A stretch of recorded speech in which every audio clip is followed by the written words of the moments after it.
And Alan Quinlan, good morning to you. Morning, lads. How are you? Where does the Welsh rivalry rank in terms of the nations that we hate the most in the Six Nations? For me, not up near the top. We always got on very well with the Welsh players.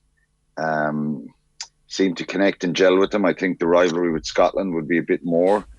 I don't know. Some players would say different. I think the success of the provincial teams in Ireland for probably, throughout since rugby went professional, I think the structure here and stuff like that. Leinster and Munster have been, obviously Leinster more successful in recent times, but challenging for Celtic leagues, Rabo Directs, Pro 14s, all the different changes and names over the years. It's the URC now. And then internationally, I suppose, Scotland for me were always a little bit more.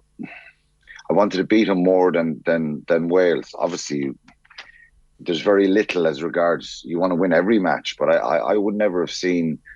And that's why I was surprised a few years ago when Gatlin came out with those comments about we don't like the Irish. They're the one team we probably dislike the most.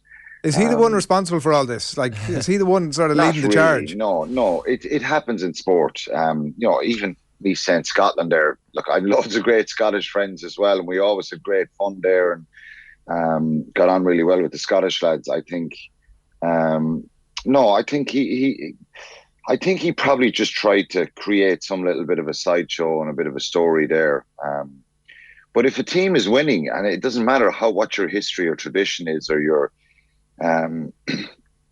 you get an extra spurt of energy and determination to try and knock them off their perch, and that's happened a few times with Ireland. Wales have won 4 Grand Slams under Warren Gatlin, and been incredible. Well, 3 is it, and Mike Ruddock won 1. I'm not sure the exact numbers. Forgive me for that. Yeah, 05 is Ruddock anyway. They've been very, very successful, and he gets the best out of players. But like Eddie Jones, throwing a few comments out there just to get papers talking about it and pundits and stuff like that.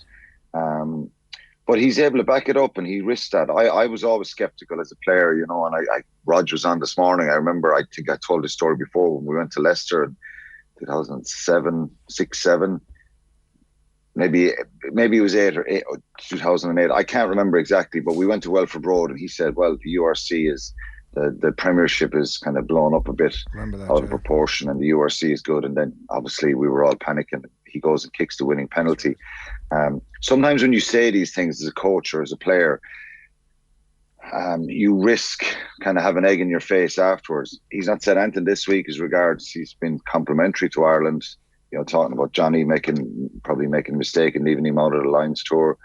And that's the kind of position you're in as a coach. And you take those chances. But he's gone back to the tried and trusted, hasn't he? And a lot of players who, we talk about judgment calls and knowing the person sometimes helps, and he's big into that. He was always a guy who'd be kind of wandering around, having little chats with fellas, asking them how they were, checking the mood of the camp, big into the psychological stuff. And then, had the brains and the know-how to get good coaches in who did on-field technical stuff.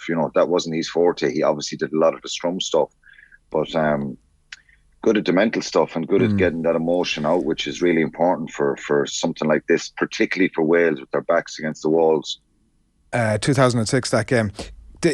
When you looked at the 23, Quinny, during the week, 2 parts to this question. Who did you feel should have felt most hard done by? And possibly related, is the bench lacking a bit of impact player, a player who can change a game? Well, Bundy Aki can change a game, can't he? Ian Henderson can. Rob Herring always brings on loads of enthusiasm and energy. With respect to Cian Healy, he's been an incredible servant, but he doesn't have the same zip that he used to have. That's pretty obvious, I think. He's an incredibly reliable player and someone that I have no doubt have him on the bench. Jack Conan brings obviously an enthusiasm and energy. There's probably an argument if you're talking about. I think they've gone for more control, experience in Conor Murray and Ross Byrne. That'd be fair to say, than Craig Casey and Jack Crowley. So obviously, if you're kind of realise that it's going to be a very open game and you're going to be chasing stuff and having to really be play with pace and tempo all the time, you're probably looking at Casey and Jack Crowley, and we've seen Craig Casey do that a lot for Munster and for Ireland the last couple of years. I think Andy Farrell knows that this is going to be a bit of a dogfight, and I suspect it will be. It's going to be small margins. It's about getting the small details right, your breakdown, your line out, stuff like that. But I think Henderson and Conan are two really good. And obviously, me being a loose forward myself when I played, these guys can make serious impacts because they're on the ball, they're around the ball a lot. And up front, it's having that bit of an impact. Tom O'Toole, it's a big one for him, if something happened Finlay Bealham early on. And obviously Finlay Bealham starting the game, I think the only slight concern I would have is, that scrummaging. And nobody does it really worldwide as nearly as good as Tyke Furlong on a consistent basis. So he'd be a loss to any team. And Andrew Porter, has had a few creaks and issues at the loose head side. It's nothing to do with strength. I think it's still learning technically and to be a bit street smart and a bit wise to more experienced props and stuff like that. But there's no surprises there. And I think, look, the bench is pretty good. No one should, Craig Casey maybe has an argument to say, well, I'm kind of the perceived starter now for Munster, and why am I not on the bench? But not like an Osborne or a Coombs or a Baird. I don't think they have an argument to be kind of banging at the coach's door and saying, I'm playing better than someone else here. Well, Osborne could. Osborne could. I mean, Aki's not playing at the minute. Let's be honest here, guys. There's a big difference between Europe and international rugby. And being on the front foot, playing with Leinster against Gloucester and Racing, that's not taking anything away from Jamie Osborne. I'm a massive fan of his. The thing that stands out for me is the game down at Thomond Park against Munster, where Munster were nearly full strength. Still some injuries, of course, but it was a strong Munster side on paper. Leinster had mixed and matched a little bit. We know they can do that. I thought he was incredibly impressive that night in the tight stuff, in the hard yards and stuff like that. Of course, in the Racing and the Gloucester game, we saw line breaks, and he was brilliant in that game over in Gloucester. Superb. He's an incredible talent. But, there's probably an argument that you could have put him straight in there, but I just feel Stuart McCluskey, he got the chance and the opportunity, even though he's been around a long time. I think he's improved his game. There's more to it than just being a battering ram.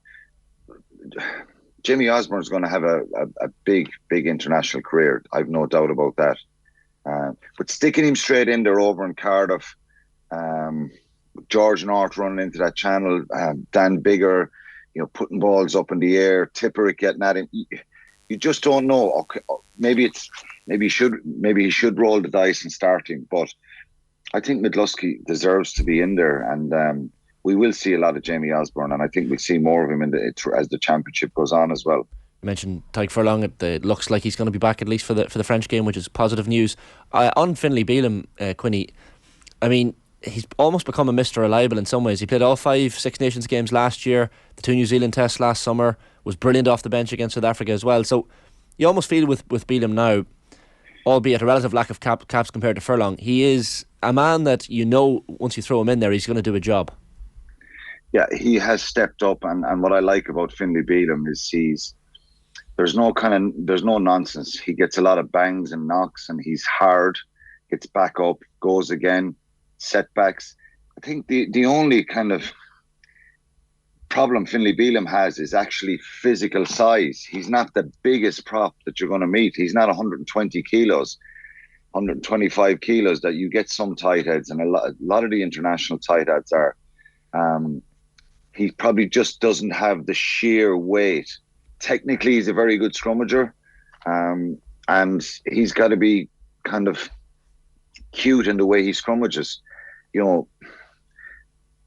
There's no doubt that Wales will try and target him, try and go after him, and all of that Irish scrum set piece is going to be really, really vital. But Finlay Bealham is Mr. Reliable, and he's time and time again, he's a tenacity and a kind of an endurance that just keeps going all the time, works his socks off, makes lots of carries, tackles, clean outs, breakdowns. So his all-round game is outstanding.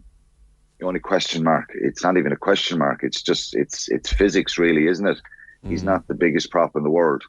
Talk to us about the back row, like O'Mahony, Van der Flier, Doris against Morgan, Tipperick and Faletau. So much experience there. A couple of back rows who know each other very well, maybe Morgan aside. But he's a big prospect, Quinny. They place a lot of value in this guy.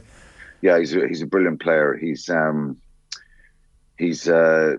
O'Brien-esque like. I think he's so sturdy in his feet. He's powerful. Big, strong upper body, great power in the leg drive, all that kind of stuff. And hard and abrasive is what you want. You're not going to get any soft back rows at international level. Tipperick, has been around a long time. He's 33, 89 caps. So, proven track record, steps up, delivers. And Faletau, incredibly, Faletau for me is only 32 and he's been around so long, 95 caps. He's a wonderful player. So that the back row battle is really, really crucial.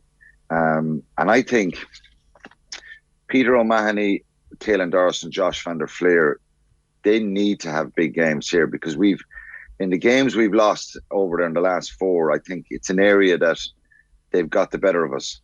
Our back row haven't carried as much 2 years ago, 4 years ago. Navidi, Tipperick cause us all sorts of problems at the breakdown. You have your scrum half digging for the ball. And Ireland have shown that when they get quick quality ball and they're efficient at the breakdown, they can play. They back themselves to play. I think the biggest example of that was down in New Zealand, where you could easily retreat into yourselves and try and kick to the corners and play for territory.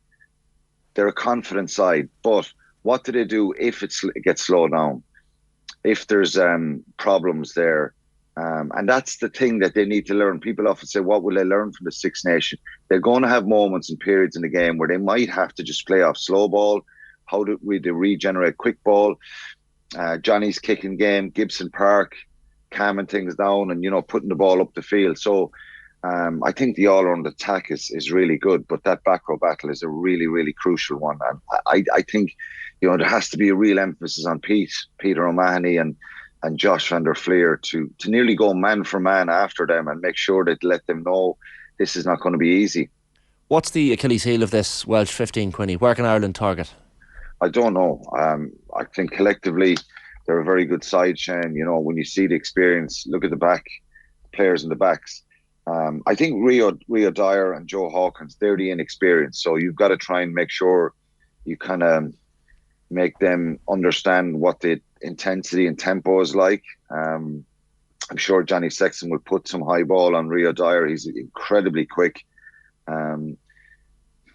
Maybe it's pace and tempo. You look at their front row, Thomas Francis, Ken Owens and Gareth Thomas. I think it's about playing tempo, pace, energy, and Leinster do that. And the vast majority of these players are from Leinster. So I think it's they're not going to be focusing on individuals and small things. I think, overall, I think it's about them backing their own game plan. And I would suspect if there's any sort of weakness is that if they get pace in the game, I would suspect that Wales want to kind of control it a little bit more. But if you look at the Warren Ball game plan that was very successful for him, it's all about going around the corner, making people tackle, regenerating ball really quickly. But I think Bigger is going to kick a bit. He's going to put up and unders. They're going to try and get the crowd screaming and roaring at Hugo Keenan, James Lowe and Mac Hansen in that backfield. Hope that they spill a ball, knock it on and stuff like that. They're going to look for those kind of moments. So obviously, picking out weaknesses, on paper it's a very strong Welsh side. If this doesn't go well for Wales, the problem Warren Gatlin has is, where does he go to from here? Because he probably hasn't had a lot of preparation time. So he's gone for a lot of experienced players who've delivered before. I think there's 8 that have been there since 2012 that played under him in 2012. So some of them around a long time. Ireland got accused of that, and I think in this cycle, Andy Farrell has made a lot of changes. A lot of younger players probably experience and understand what the Principality is going to be like this weekend. So it'll be pretty intense, and Gatty is going to try and get the most out of his players and rely on that emotional factor as well. Yeah, we'll be glued to yourself and Dave tomorrow, 2:15. Ash, if I could say, Adrian, just before I go, the 20s is on tonight in Cowlan Bay. I'm about to shoot off now for that. There's some incredibly exciting young players on the Ireland 20s team. They play Wales at 7, and it's on Virgin Media too. So just for the listeners to keep an eye out in the 20s as well, and the next generation. Sam Prendergast playing at 10, Cian Prendergast's brother, and Hugh Cooney. I was told by someone during the week, possibly the next Brian O'Driscoll. Now, maybe I'm... No pressure. Maybe, wow. Jeez, you were comparing Morgan to Sean O'Brien earlier, and I thought that was good. Bloody hell. No, I just think, obviously when I say that, Jack Morgan, I think some similarities. But Hugh Cooney has been talked up of. Wow. Paddy McCarthy is Joe McCarthy's brother. Conor Tierney, on the second row, who played last year as well. So there's two Sheehans on the bench. Frankie Sheehan's nephews, would you believe, and Paul O'Connell's nephew. So I have to say, Quinny, I'm not going to lie to you. When you started off giving me the sell there, I thought it's unlikely, but I'm in. Yeah. You've done the job. Yeah. Give that man a pay rise. Evan O'Connell, Paul's nephew as well. So there's a few. Where does he play? He's second row. Right. Yeah, he was on the bench this year for one match for Munster. There's still only kids. And Frankie was on to me last night saying, don't forget to mention the two Sheehans on the bench. Well, I said, Frankie, I'm on commentary, so if they come on, I'll obviously mention them. Yeah. Only but good things. So it's on Virgin tonight at 7. Well, I'm in. I'm all in now. That's it. Sold. Done. Good man. Thanks, Quinny. Okay, cheers, lads. Cheers. Good luck. It's